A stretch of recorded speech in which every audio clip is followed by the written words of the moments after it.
Hello दोस्तों, Shivam Tomar this side and I welcome you to all the fit mind video classes YouTube channel. दोस्तों, आज की video में number system ख़त्म हो जाएगा और कल है 15 जुलाई, तो कल आपको वीडियो नहीं मिलेगी, कल आपका टेस्ट होगा। ठीक है। नंबर सिस्टम में मैं आपको 4 से 5 टॉपिक कवर करा चुका हूँ। हर एक टॉपिक से 10-10 क्वेश्चन पूछे जाएंगे, तो टोटल 40 से 50 क्वेश्चन आपके हो जाएंगे। ठीक है। इन 40 से 50 क्वेश्चन की आपकी प्रैक्टिस हो जाएगी और साथ ही साथ ये जो चैप्टर है हमारा नंबर सिस्टम, ये बिल्कुल ख़त्म हो जाएगा। ठीक है। तो जो भी इस टेस्ट को ज्वाइन करना चाहता है वो मेरे इस नंबर पे मैसेज कर सकता है। नंबर है मेरा 8218, एक सेकेंड, देखो नंबर है मेरा 8218302782। तो इस नंबर पे मैसेज कर सकता है जो भी इस टेस्ट को देना चाहता है। इस टेस्ट में नंबर सिस्टम के जितने भी टॉपिक मैंने कवर कराए हैं, हर एक टॉपिक से 10-10 क्वेश्चंस पूछे जाएंगे। ठीक है। तो यहाँ पे देखो, हमारे ऑनलाइन बैच में कुछ ऐसा ही सिस्टम चलेगा। आपको किसी चैप्टर को पहले कंप्लीट कराया जाएगा वीडियो लेक्चर्स के ज़रिए, फिर उसका टेस्ट होगा और इस तरीके से आपके जो कंसेप्ट है वे तो क्लियर हो ही जाएंगे। साथ ही साथ आप अपने पेपर में, जब आपका फाइनल एग्ज़ाम होगा, एसएससी का जो एग्ज़ाम होगा, उसमें आप अच्छा भी स्कोर भी करोगे। ठीक है। तो आज की वीडियो में हम नंबर सिस्टम के 2 ही टॉपिक पढ़ेंगे। पहला टॉपिक होगा हमारा सिर और पैर पर आधारित प्रश्न। जो जानवरों के ऊपर जो क्वेश्चंस होते हैं, जैसे कुछ क्वेश्चंस आते हैं कि एक खेत में कुछ पक्षी है, एक खेत में कुछ जानवर है, तो बताओ उनके सिर और उनके पैरों की संख्या दे रखी है, तो बताओ कितने पक्षी है, कितने जानवर है। इस तरीके के क्वेश्चंस आपसे पूछे जाते हैं। ठीक है। और दूसरा टॉपिक हमारा रहेगा गुणनखंडों की संख्या, यानी कि to find the number of factors. काफ़ी क्वेश्चंस यहाँ से पूछे जाते हैं इस दूसरे टॉपिक से। इस वाले टॉपिक से इतने क्वेश्चन नहीं पूछे जाते, रेयर ही क्वेश्चंस यहाँ से पूछे जाते हैं, लेकिन हमको कंप्लीट चैप्टर पढ़ना है, तो इसलिए हमें इस टॉपिक को भी कवर करना पड़ेगा। तो देखो, पहला टॉपिक है हमारा सिर और पैर पर आधारित प्रश्न। ठीक है। तो यहाँ पहले कुछ कंसेप्ट समझो। देखो, जितने भी जानवर होते हैं, जानवर हो चाहे इंसान हो चाहे पक्षी हो, सिर सभी के एक ही होता है। इंसान हो या फिर पक्षी हो, सभी का सिर एक ही होता है। एक ही होता है ना। दो सिरों वाला भी इंसान देखा है कभी? इसी प्रकार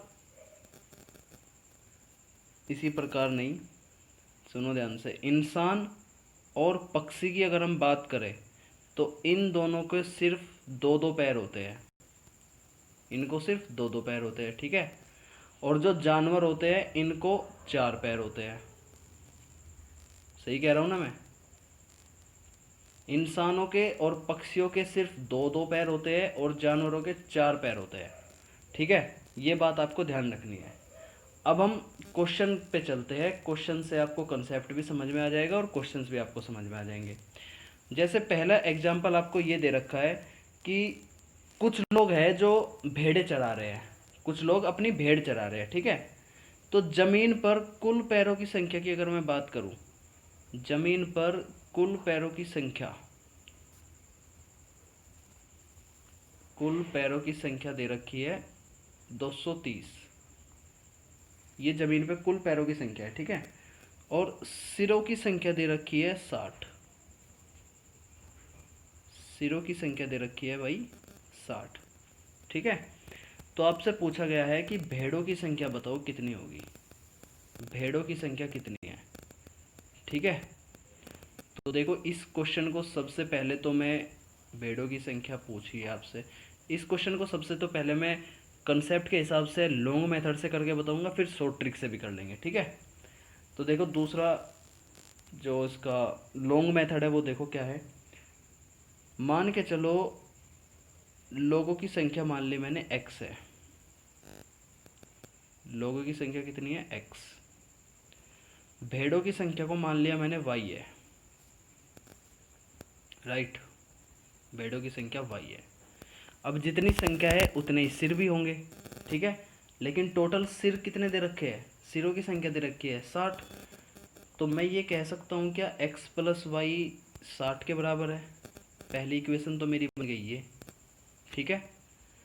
दूसरी बात इसने ये कही कि जमीन पे कुल पैरों की संख्या, जमीन पे कुल पैरों की संख्या है 230। तो जो इंसान है उनके तो भाई 2 ही पैर होंगे, तो उनको मैंने कह दिया 2x। जो भेड़ है उनके 4 पैर होंगे, उनको मैंने कह दिया 4y। कुल संख्या है 230 के बराबर, तो यहाँ से 2 इक्वेशन बन गई। समझ आ रही है बात? अब इन दोनों इक्वेशन को सोल्व करो। यहाँ से किसकी संख्या पूछी है? संख्या पूछी है जी आपसे भेड़ों की, यानी y की वैल्यू हमें निकालनी है।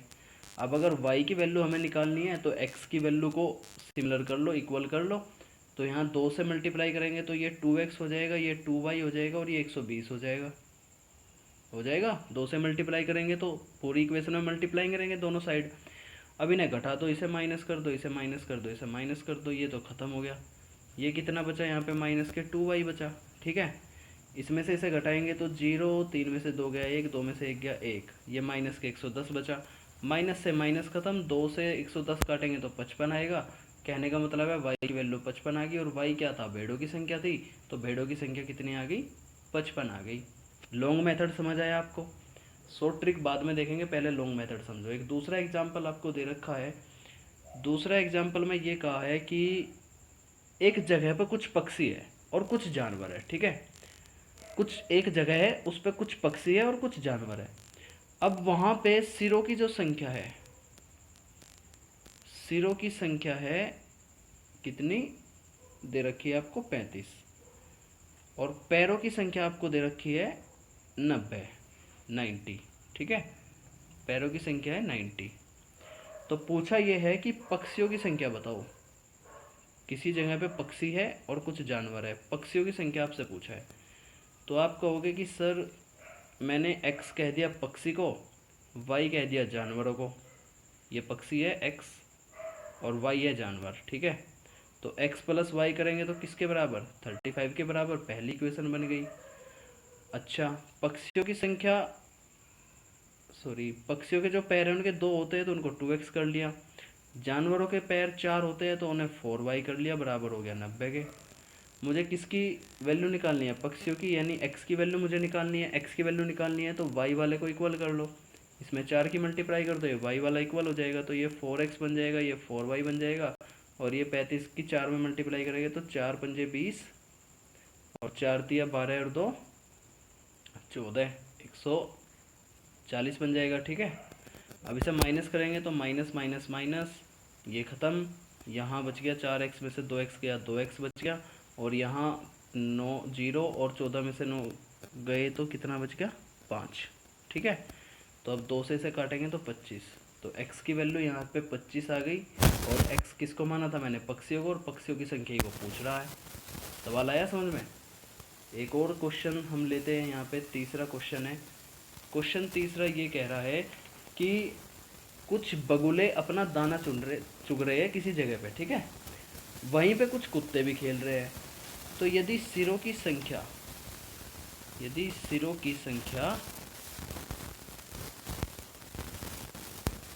24 दे रखी है और पैरों की संख्या 60 दे रखी है, तो बताओ बगुलों की संख्या क्या होगी? बगुलों की संख्या पूछ रहा है, यानी पक्षियों की संख्या पूछ रहा है। ठीक है, बगुलों की संख्या पूछ रहा है। तो सिरों की संख्या यानी x प्लस वाई तो हो गए भाई 24। पहली इक्वेशन बन गई। x मैंने किसको माना? x मैंने बगुलों को माना, और y मैंने किसको माना? y मैंने कुत्तों को मान लिया। ठीक है, अच्छा जी, अगली लाइन क्या होगी? 2x, क्योंकि बगुलों के तो 2 ही पैर होते हैं। और 4y किसके बराबर? 60 के बराबर। ये दूसरी इक्वेशन होगी। किसकी वैल्यू पूछ रहा है? बगुलों की, यानी x की वैल्यू पूछ रहा है। x की वैल्यू तो y की वैल्यू को हटाना पड़ेगा, तो इसमें 4 की मल्टीप्लाई कर दो, तो ये 4x हो गया, ये यहाँ पे 4y हो गया। और 24 की 4 में मल्टीप्लाई करेंगे तो 4 चौक 16, 4 दूनी 8 1 9, ये 96 हो गया। बात आ रही है समझ में? इसे घटाएंगे तो ये माइनस, ये माइनस, ये माइनस। बहुत ही आराम से पढ़ा रहा हूँ, सबकी समझ में आ रहा होगा। ये y सब y खत्म, 4 में से 2 गया, 2x बचा यहाँ पे।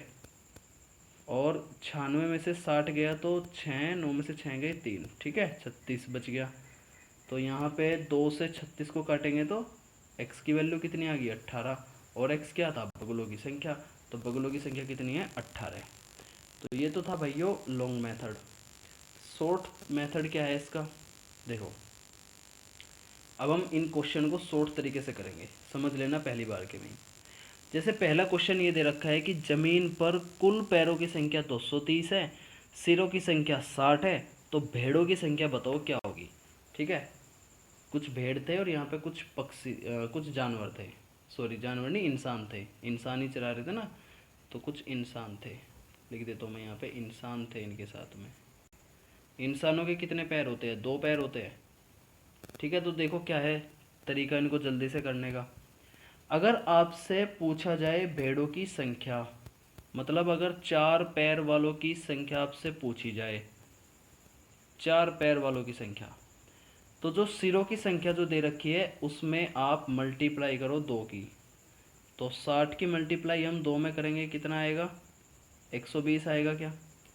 ठीक है, अब जो ये 120 आया है और जो पैरों की संख्या जो दे रखी है, पैरों की संख्या दे रखी है 230, इन दोनों में से जो भी बड़ा है, बड़े में से छोटे वाली वैल्यू घटा दो। ठीक है, तो बड़ा है 230 और छोटा है 120, 120 को मैंने घटा दिया, तो कितना बचा, 0, 3 में से 2 गया 1, 2 में से 1 गया 1, 110 बचा। ठीक है, अब क्या करना है, ये जो 110 आया है इसको डिवाइड करना है 2 से, और डिवाइड करने के बाद जो आंसर आएगा वो ही आंसर होगा। देखो 55 ही आया था क्या, पहले भी 55 ही आया था ना, तो ये इसका आंसर होगा। क्या बताया मैंने, फिर से समझो क्या बताया मैंने। अगर यहाँ आपसे 4 पैर वालों की संख्या पूछी जाए, 4 पैर वालों की, तो सिरों की संख्या में मल्टीप्लाई करनी है 2 की। अगर यहाँ आपसे 2 पैर वालों की पूछता तो सिरों की संख्या में मल्टीप्लाई करते 4 की। ठीक है, तो यहाँ हम मल्टीप्लाई करेंगे 2 की सिरों की संख्या में, सिरों की संख्या में 2 की मल्टीप्लाई करी, आ गया 120। राइट, अब 120 को घटाएंगे पैरों की संख्या वालों में से, इन दोनों में से जो भी बड़ा होगा उसमें से माइनस कर देंगे, तो 230 बड़ा है, 230 में से 120 घटाया, आ गया 110, और उसका कर देंगे आधा, वही हमारा आंसर होगा। ठीक है, नेक्स्ट क्वेश्चन देख लेते हैं, ऐसे ही है क्या कुछ, इसको इरेज करता हूँ यहाँ पे, क्वेश्चन ही मिट गया है। तो देखो क्वेश्चन क्या था, क्वेश्चन था कि एक जगह पे कुछ पक्षी है कुछ जानवर है, सिरों की संख्या 35 दे रखी है, कुछ पक्षी है कुछ जानवर है, सिरों की संख्या 35 दे रखी है, पैरों की संख्या 90 दे रखी है, पूछा है पक्षियों की संख्या, पक्षियों की संख्या पूछी है। ठीक है, तो किसकी संख्या पूछी है, 2 पैर वालों की पूछी है ना, 2 पैर वालों की पूछी है, तो सिरों की संख्या में हम 4 की मल्टीप्लाई करेंगे। ये उल्टा होता है, इसको समझ लेना थोड़ा ध्यान से। जब यहाँ 4 पैर वालों की पूछी थी तो 2 पैर वालों की मल्टीप्लाई की थी, यहाँ 2 पैर वालों की पूछी है तो 4 की मल्टीप्लाई करेंगे, 4 पैर वालों की मल्टीप्लाई करेंगे, किस में करेंगे, सिरों की संख्या में करेंगे। ठीक है, तो 35 गुना 4 कितना आ गया, 4 पंजे 20, 140 आ गया क्या। ठीक है, अब 140 में और पैरों की संख्या में जो भी संख्या बड़ी होगी उसमें से घटा देंगे, तो 140 बड़ी है, 140 में से 90 घटाएंगे तो कितना आ गया, 50 आ गया, 50 का आधा कर दो, 25 आ गया, तो that will be the answer, पहले भी यही आया था। अगला देखो, अगले क्वेश्चन में कहा है, इसको इरेज करता हूँ पहले, अगले क्वेश्चन में कहा है कि एक जगह पे बगुले हैं और कुत्ते हैं।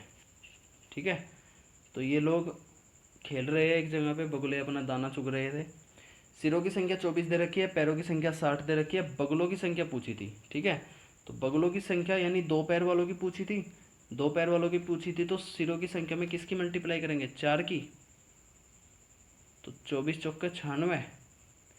अब 96 से और पैरों की संख्या वालों में से जो भी बड़ा होगा उसमें से घटा देंगे, तो 96 बड़ा है, 96 से 60 गए तो 6, 9 में से 6 गए 3, 36, 36 का कर दो आधा, तो 18, पहले भी देखो 18 ही आया था। तो दोनों तरीके मैंने आपको बता दिया, आप दोनों तरीकों में से किसी को भी कर सकते हो जो भी आपकी समझ में आता है। ठीक है, तो ये क्वेश्चन थे सिर और पैर पर रिलेटेड। अब दूसरा टॉपिक हम पढ़ लेते हैं, दूसरा टॉपिक काफ़ी इंपॉर्टेंट है, दूसरा टॉपिक है to find the numbers of factor, numbers of factors, गुणनखंडों की संख्या ज्ञात करना। यहाँ पे 2 प्रकार के क्वेश्चन यहाँ से आपसे पूछे जाते हैं, एक तो गुणनखंडों की संख्या ज्ञात करना, और एक दूसरा पूछा जाता है यहीं पे आपसे सम ऑफ फैक्टर्स, जो गुणनखंड आए उनका जोड़ ज्ञात करना। तो देखो क्या होते हैं फैक्टर्स। गुणनखंड क्या होते हैं, गुणनखंड जानते होंगे ना।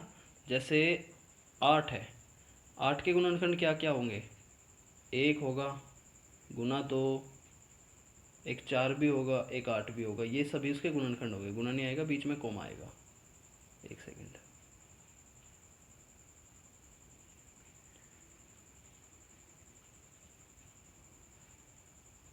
देखो एक नंबर आपको दे रखा है 8, इसके गुणनखंड क्या क्या होंगे, 1, 2, 4 और 8, ये हो गए ना इसके गुणनखंड।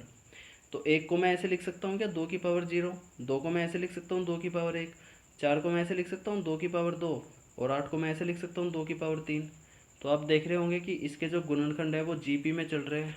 जीपी क्या होता है, ज्योमेट्रिक प्रोग्रेशन, गुणोत्तर श्रेणी बोलते हैं हिंदी में। ठीक है, कुछ बच्चों को पता होगा, कुछ बच्चों को नहीं पता होगा, खैर छोड़ो, उसको हम बाद में पढ़ेंगे। तो यहाँ 8 के गुणनखंड कितने हुए, 1, 2, 3, 4 गुणनखंड यहाँ पे हुए। ठीक है, तो हम पता कर सकते हैं यहाँ पे टोटल नंबर ऑफ फैक्टर्स कितने हो गए 8 के। टोटल नंबर ऑफ फैक्टर्स 4, भाई 1, 2, 3, 4। और अगर हम इनका जोड़ करें तो सम निकाले तो आप कहोगे जोड़ दो सर इन्हें, 2 की पावर 0 की वैल्यू होती है 1, किसी की पावर 0 हो तो उसकी वैल्यू 1, 2 की पावर 1 यानी 2, 2 की पावर 2 यानी 4, और 2 की पावर 3 यानी 8। इनको जोड़ दो, 8 और 2 10, 4 और 1 5, 10 और 5 15। तो ये आ गए हमारे 15। ठीक है, ये सम ऑफ फैक्टर्स आए। तो क्या हम सारे क्वेश्चंस को इसी तरीके से करेंगे, नहीं, इस तरीके से नहीं करेंगे। ये तो बेसिक सा क्वेश्चन था, बहुत ही आसान क्वेश्चन था, आपने इस तरीके से कर दिया। हम लोग करेंगे दूसरे तरीके से। देखो जैसे 8 है, अगर मुझे 8 के फैक्टर्स बताने हैं, टोटल फैक्टर्स, यहीं से समझ जाना इसी एग्जांपल से, तो उसका एलसीएम के तरीके से उसके फैक्टर निकालने हैं हमें। ठीक है, तो एलसीएम निकालते हैं ना ऐसे करके। तो 2 चौक 8, फिर 2 से काटेंगे, 2 बार कटेगा, फिर 2 से काटेंगे, 1 बार कटेगा, तो 8 आ रहा है हमारा 2 की पावर 3 के बराबर। ठीक है, 2 की पावर 3 के बराबर। तो यहाँ पे अगर आपसे पूछा जाए टोटल नंबर ऑफ फैक्टर्स, गुणनखंडों की संख्या, तो आपको क्या करना है, जितनी भी ये पावर आई है, पावर पावर कितनी आई है 3, इसमें 1 जोड़ दो, 3 + 1 = 4। ठीक है, तो टोटल नंबर ऑफ फैक्टर्स कितने होंगे, 4 हो गए। ठीक है, सम अगर आपसे पूछा जाए यानी जोड़ आपसे पूछा जाए, तो आप क्या करोगे, जैसे 2 की पावर 3 है तो इसको ऐसे लिख लो, 2 की पावर 0 से स्टार्ट करो, 2 की पावर 0 प्लस लगाओ, 2 की पावर 1 प्लस लगाओ, 2 की पावर 2 प्लस लगाओ, 2 की पावर 3 तक जितनी पावर है वहाँ तक लिखते चले जाओ। ठीक है, 2 की पावर में। तो इसको जोड़ेंगे तो अभी जोड़ के मैंने आपको बताया था 15 आया था इसका आंसर। कंसेप्ट आया समझ में। अगर मुझे फैक्टर्स की संख्या बतानी है, गुणनखंडों की संख्या बतानी है, तो इस तरीके से हम लोग क्वेश्चन करेंगे। ठीक है, और जब पावर आएगी फिर उसमें 1 जोड़ देंगे। तो अब अच्छे अच्छे क्वेश्चन लेकर के चलते हैं। जैसे अगर मैं ये कहूँ कि कोई एग्जांपल आपको दे रखा है 240, तो 240 के गुणनखंडों की संख्या बताओ कितनी होगी। तो सबसे पहले हम इसके फैक्टर निकालने के बजाय हम इसका एलसीएम वाला तरीका निकालेंगे। तो 120 गया, 2 से काटेंगे तो 60 गया, 2 से काटेंगे तो 30, फिर 2 से करेंगे तो 15, अब 3 से करेंगे तो 5, और अब 5 से करेंगे तो 1।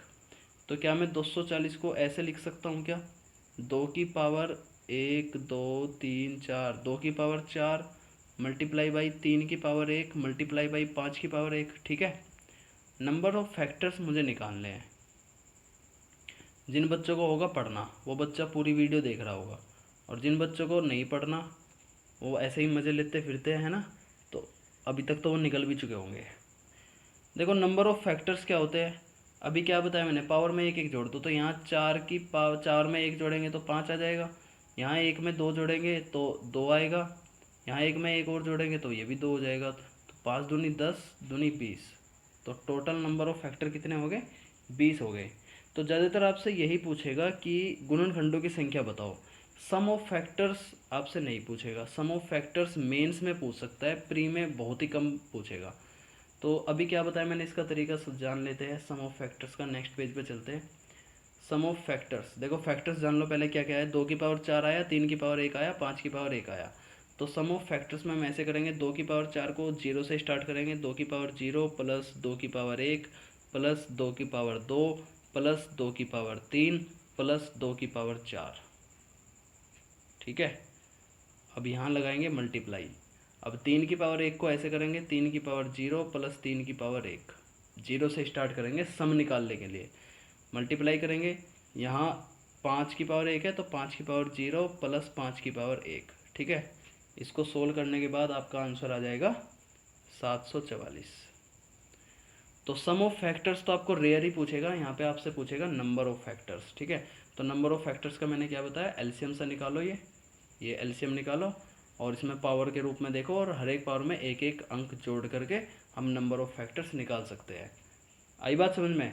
एक एग्जांपल और देख लेते हैं, जैसे 300 है, अगर मैं इसको 2 से डिवाइड करता हूँ तो कितनी बार कटेगा, 150 बार। फिर 2 से करूँगा तो कितनी बार कटेगा, 75 बार। फिर 3 से काटेंगे तो 25 × 75। फिर 5 से काटेंगे तो 5, फिर 5 से काटेंगे तो 5। तो 300 को मैं ऐसे लिख सकता हूँ, 2 की पावर 2 गुना 3 की पावर 1 गुना 5 की पावर 2। अब अगर मैं आपसे पूछता हूँ टोटल नंबर ऑफ फैक्टर्स, गुणनखंडों की संख्या बताओ भाई इसके कितनी होगी, तो आप कहोगे कि सर अभी बता देता हूँ बस। यहाँ पे 2 की पावर 2 है तो इसमें 1 जोड़ दो, ये 3 बन जाएगा। यहाँ 1 है तो इसमें 1 जोड़ दो, ये 2 बन जाएगा। यहाँ 2 है, इसमें 1 जोड़ दो तो 3 बन जाएगा। हम मल्टीप्लाई करेंगे तो 3 × 3 = 9 दूनी 18, इसका आंसर आ जाएगा। कर लोगे। ये तो थे टोटल नंबर ऑफ फैक्टर्स, मतलब सारे नंबर आपको बताने, सारे गुणनखंडों की संख्या आपको बतानी है, सभी गुणनखंडों की संख्या बतानी है। सभी गुणनखंड कौन कौन से होते हैं अभी तो बताया, तो जैसे 8 है, 8 के सभी गुणनखंड में 1 भी आएगा, 2 भी आएगा, 4 भी आएगा और 8 भी आएगा। ये मल्टीप्लाई पता नहीं क्यों लगा रहा हूँ मैं, कौन आएगा यहाँ बीच में, ठीक है। तो 1 भी, 2 भी, 4 भी, 8 भी, इसलिए ये सारे गुणनखंड है। लेकिन एग्जामिनर ना थोड़ा सा पागल होता है, वो ये कह देगा कि मुझे सभी फैक्टर्स की नंबर नहीं चाहिए, मुझे तो ये बताओ नंबर्स ऑफ प्राइम फैक्टर्स, अभाज्य गुणनखंडों की संख्या कितनी होगी। प्राइम फैक्टर्स, अभाज्य गुणनखंडों की संख्या बताओ कितनी होगी, ठीक है। तो देखो इसका एक रूल है, रूल ये है कि मान के चलो कोई नंबर है a और उसकी पावर है x, मल्टीप्लाई कोई नंबर है b उसकी पावर है y, मल्टीप्लाई बाई कोई नंबर है c उसकी पावर है z, जहाँ ये जो ए बी सी है ये प्राइम नंबर है। ए बी सी क्या है, A B C prime number है। तो अगर आपसे पूछा जाए नंबर ऑफ प्राइम फैक्टर्स, तो जितने भी ये पावर दे रखी है इनको सिर्फ जोड़ दो।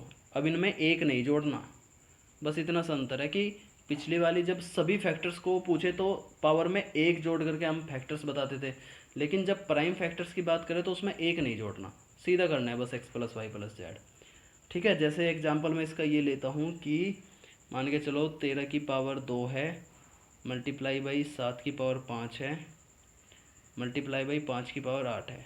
तो 13 भी एक प्राइम नंबर है, 7 भी एक प्राइम नंबर है, 5 भी एक प्राइम नंबर है। अगर आपसे पूछा जाए कि total number of prime factors, तो इन पावर को जोड़ दो, 2 + 5 + 8, 15 आ गया आंसर। आई बात समझ में। जैसे अगला एग्जांपल मैं लेता हूँ कि भाई 13 की पावर 2 है, मल्टीप्लाई बाई 7 की पावर 5 है और 15 की पावर 8 है। तो क्या 15 प्राइम है? नहीं, अभी 15 प्राइम नहीं है, तो बना लो इसको प्राइम। 13 की पावर 2, 7 की पावर 5, 15 को मैं ऐसे लिख सकता हूँ क्या, 3 × 5, और 3 की पावर 8 गुना 5 की पावर 8 लिख दूँ तो भी कोई दिक्कत नहीं है। अब देखो ये सारे प्राइम बन गए, क्या बन गए। नंबर ऑफ प्राइम फैक्टर्स बताना है मुझे, तो इन पावर को जोड़ दो, 2 + 5 + 8 + 8, तो 8 × 8 = 16, 2 × 18, 18 × 5 = 22, 18 × 5 = 23, 23। तो टोटल नंबर ऑफ फैक्टर्स कितना, 23। क्लियर है। तो इस वीडियो में हमने 2 टॉपिक्स कवर करे, जानवरों पर आधारित और गुणनखंडों की संख्या बताने के आधारित, ठीक है। तो नंबर सिस्टम यहाँ पे ख़त्म होता है। नंबर सिस्टम के कुछ और चीज़ें हैं जो एलजेब्रा से रिलेटेड है, तो उन सारी चीज़ों को हम एलजेब्रा वाली यूनिट में पढ़ेंगे, ठीक है। जब एलजेब्रा पढ़ेंगे उसमें पढ़ेंगे। तो कल वीडियो नहीं आएगी, कल होगा आपका test. Total number of question 40 से 50 रहेंगे। नंबर सिस्टम के हर एक टॉपिक से क्वेश्चन पूछे जाएंगे, उससे आपकी प्रैक्टिस भी हो जाएगी, और ये नंबर सिस्टम के जितने भी टॉपिक्स हैं उन सभी के कंसेप्ट आपके स्ट्रॉन्ग हो जाएंगे, ठीक है। तो अब नंबर सिस्टम से कितने भी क्वेश्चन आपके आ जाए सभी को आप कर दोगे, ठीक है। तो सभी के लिए बेस्ट ऑफ लक। जो बच्चे ऑनलाइन बैच में हैं उनके लिए तो ज़रूरी है देना। चलो, तो अगर वीडियो आपको पसंद आई है तो वीडियो को ज़रूर लाइक कर देना, इससे हौसला मिलता है मुझे। चैनल को ज़रूर सब्सक्राइब कर लो जिससे हर एक वीडियो की नोटिफिकेशन आपको मिल सके। और जो बच्चे इंटरेस्टेड है ऑनलाइन बैच में, वो ऑनलाइन बैच ज्वाइन कर सकता है, राइट। और पढ़ाने का तरीका भाई देखो ऐसा ही रहेगा। मेरे पास टेक्नोलॉजी इतनी परफेक्ट वाली तो है नहीं कि अब मैं कैमरा अपने सामने रखूँ, एक अच्छा सा माइक लेकर के आऊँ, डिजिटल बोर्ड लगाऊँ, तो इतनी औकात मेरी है नहीं अभी। बाद में देख लेंगे, वो तभी आएगी जब आप लोग थोड़ा सपोर्ट करोगे। अभी मैं इसी तरीके से आपको पढ़ा सकता हूँ, ठीक है। इसके लिए भी मुझे बहुत चीज़ें सीखनी पड़ी है, इस टेक्नोलॉजी के लिए भी। यहाँ इस वाइट रीजन में आपको सब कुछ लिखा हुआ मिलेगा और बैकग्राउंड मेरी आवाज़ आएगी, ठीक है। और आई होप मैं बहुत ही अच्छे से कर रहा हूँ जो भी मैं कर रहा हूँ, जिस तरीके से मैं पढ़ा रहा हूँ। मुझे विश्वास है कि आप लोगों को पसंद आ रहा होगा। पसंद आ रहा है तो लाइक ज़रूर कर देना और दोस्तों के साथ शेयर भी कर देना। जय हिंद, जय हिंद एवरीवन।